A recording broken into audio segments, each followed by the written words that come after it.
Shabana madam অত্যন্ত একজন serious sincere শিল্পী ছিলেন, সবসময় সহযোগিতা করেছেন। নায়ক নায়িকা হিসেবে ছিলাম আমরা, বেশ কয়েকটি ছবিতে অভিনয় করেছি এবং আমার ভালো লেগেছে। উনি হয়তো এখন বিদেশে আছেন, ওনার এবং ওনার পরিবারের জন্য আমি দোয়া। বাংলাদেশ সহ আমেরিকাতে আমরা কাজ করেছি একসাথে এবং সেই স্মৃতিগুলো আজও 1985 সনে আমেরিকা আমরা শুটিং করেছিলাম।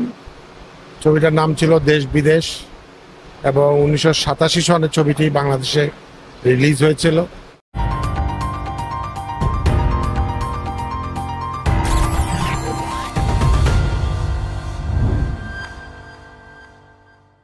বাংলাদেশ চলচ্চিত্রের সাথে জড়িত আছি অভিনয়ের সুবাদে এবং 1980 পর্যন্ত বিভিন্ন চলচ্চিত্রের অভিনয়ের পাশাপাশি আমি লেখাপড়া করেছি এবং 81 সনে ঢাকা বিশ্ববিদ্যালয় থেকে ইংরেজি সাহিত্যে এমএ পাশ করেছি। তারপর থেকে আমি প্রফেশনালি জড়িয়েছি।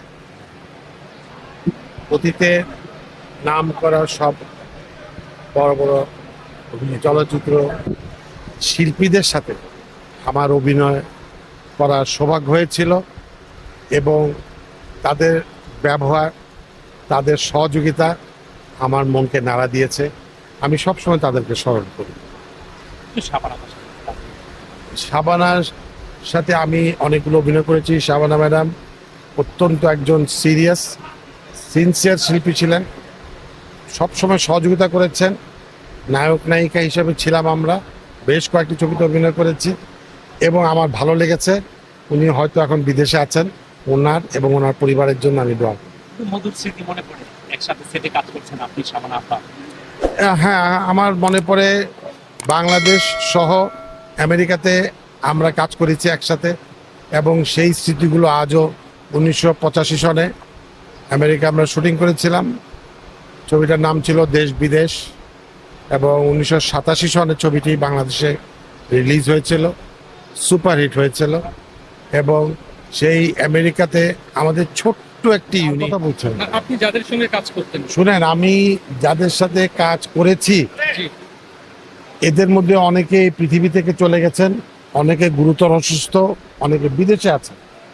তবে আমার বিশ্বাস যারা দেশে আছেন এনাদের মধ্যে কারোর সাথে আমার কথা হয়েছে, দেখা হয়েছে। আমার বিশ্বাস তারা আসবেন। তাদেরকে আমি বলেছি যে ডু নট ডিপ্রাইভ, আপনাদের উপস্থিতিতে চলচ্চিত্র শিল্পীদেরকে, চলচ্চিত্র শিল্পী সমাজকে অনেক উৎসাহিত করবে। আপনারা আসবেন, যাকেই ভোট দেন, কিন্তু এই শিল্পী সমিতির ইলেকশনে আসলে আপনাদের উপস্থিতিতে অনেকের মধ্যে আনন্দ দিবে, অনেকের স্মৃতি অনেক রোমন্থন করবে। এটা আমি আশা করি যারা ঢাকায় আছেন তারা আসবে। নতুন করে আসলো, তো এটা ভালো লক্ষণ, খারাপ কিছু নয়। আচ্ছা, শিল্পী সমিতির গত নির্বাচন নিয়ে একটা বিতর্ক তৈরি এগুলো এখন আমরা এগুলো কোনো আলোচনা করব না। আগামী নির্বাচনটা যেন সুষ্ঠু সুন্দর হয়, আপনারা সকলে সহযোগিতা করবেন, that is important. Thank you. আপনারা যে প্রত্যাশা নিয়ে এসেছেন সেই প্রত্যাশাকে পূরণ করতে পারবেন বলে? অবশ্যই।